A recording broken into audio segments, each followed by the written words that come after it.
Are you serious? Are you serious? It's getting very serious.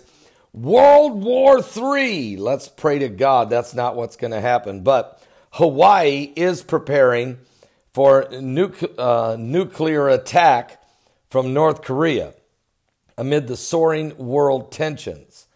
Hawaii has been given warning about a potential nuclear attack from North Korea by giving instructions on what to do in the event of the siren warnings. Matter of fact, the University of Hawaii sent an email to all students detailing the decisive action that could be taken in the event of a nuclear attack on the United States' closest state to North Korea.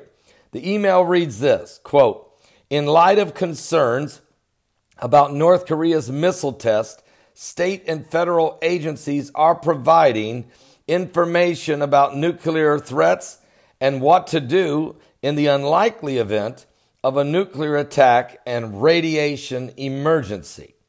North Korea, of course, palpable nuclear threat has been demonstrated further from the subject of the email. They didn't want to put that in there.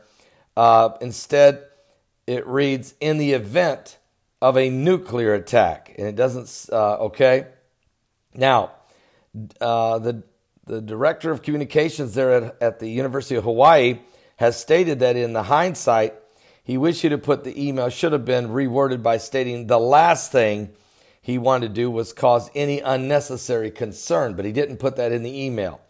He was too focused on making sure these students understand that in case there is a nuclear attack, here's what they need to do.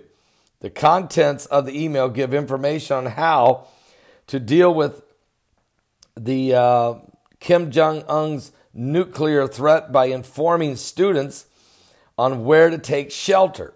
What? I mean, this is how serious it's getting. When you have the major university telling the students, we could be under imminent attack, nuclear attack, here's what we'll need to do.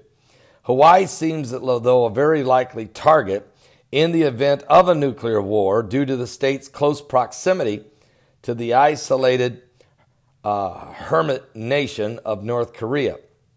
And the email comes at a time when leaders like Kim Jong-un and Donald Trump find themselves fiercely locked in a war of words. So, folks, it's getting ugly now. The president recently stated that North Korea is making fools of the U.S. negotiators and that only one thing will work in dealing with North Korea. And the United States president tweeted, "Presidents and their administrations have been talking to North Korea for 25 years. Agreements made and massive amounts of money paid. Hasn't worked. Agreements violated before the ink was dry. Making fools of U.S. negotiator. I'm sorry," he said, "but only one thing will work." Now, we're going to keep a close eye on all of this. We know Jimmy Carter has offered to North Korea that if they would like, he'd be willing to come to North Korea. He would be willing to go there, sit down with Kim Jong-un, and maybe work out a peace treaty between the United States and North Korea. But that he also would be telling Kim Jong-un that he would have to denuclearize. He would have to lay down his nuclear program. I don't see that happening, folks. I really don't.